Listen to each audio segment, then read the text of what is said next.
Je suis ravi de vous accueillir aujourd'hui pour notre rencontre interministérielle consacrée à la préparation de la campagne agricole à venir. Comme vous le savez, l'agriculture est un pilier important du plan Sénégal émergent et de notre économie nationale. En effet, elle contribue efficacement à la sécurité nutritionnelle, à la souveraineté alimentaire et de façon significative la croissance économique, à la création d'emplois, la régulation des équilibres macroéconomiques et à la réduction de la pauvreté. Grâce à la vision et à l'engagement du président Macky Sall, notre pays a connu une amélioration significative de la production agricole ces dernières années. Sur la période 2012-2022, la production céréalière a enregistré une croissance de 144%, passant de 1 500 000 tonnes à 3 600 000 tonnes. Sur cette même période, la production arachidière a augmenté de 30% et la production maraîchère de 98%. Depuis l'avènement de la Covid-19 et de la guerre russo-ukrainienne, qui se sont traduits par l'augmentation des prix des engrais, le budget de la campagne agricole du ministère en charge de l'agriculture est en forte hausse, passant de 40 milliards en 2019 à 90 milliards en 2022.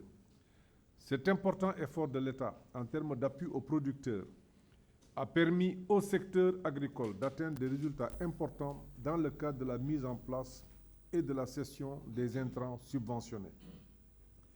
Les investissements massifs dans ce secteur ont permis d'augmenter la superficie cultivée, de moderniser les techniques de production, de renforcer la recherche agricole et d'améliorer l'accès des agriculteurs aux intrants agricoles.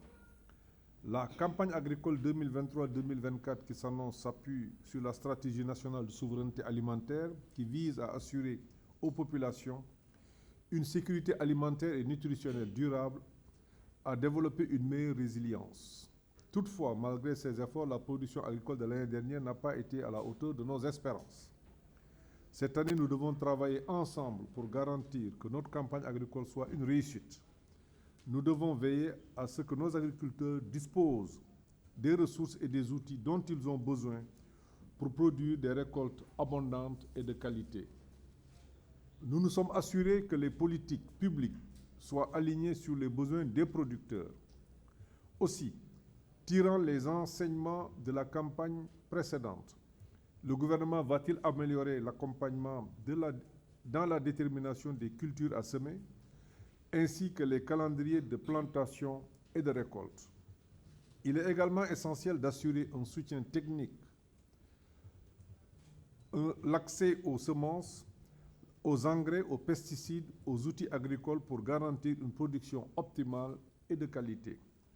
En outre, le ministère va organiser des campagnes de sensibilisation et de formation pour les agriculteurs, notamment sur les bonnes pratiques agricoles, la conservation des sols et la gestion des cultures. Je suis convaincu que si nous travaillons ensemble avec diligence et détermination, en exécution des directives du président de la République Macky Sall, nous pouvons faire de la campagne agricole un véritable succès. Je vous remercie de votre attention et déclare ouverts les travaux de cette présente rencontre pour préparer la campagne agricole 2023-2024. Je vous remercie. Soumettre à l'autorité les différentes réflexions et revenir sur une réunion, sur un conseil interministériel avec tous les acteurs, élargi également aux producteurs. Quelles sont les perspectives qui se dégagent pour la campagne prochaine? Vous savez, nous venons de boucler donc la campagne 2022-2023 qui dans l'ensemble s'est bien passée, sauf peut-être quelques contre-performances, notamment pour l'arachide avec une baisse de production de à peu près 11%. Nous avons également une baisse de production au niveau donc du niébé, mais pour toutes les autres spéculations, nous avons quand même vu que dans l'ensemble, nous avons des augmentations donc, dans les productions, que ce soit des céréales et autres.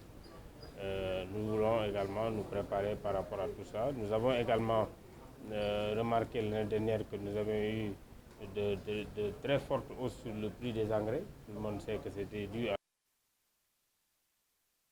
l'Ukraine.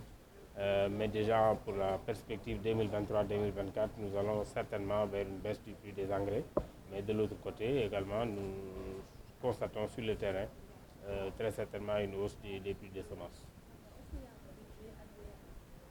Bon, le budget n'est pas encore arrêté. Nous étions là en train de regarder les différentes contraintes. Nous nous préparions à ça. Donc le budget sera arrêté certainement avec l'accord du président de la République en Conseil des ministres.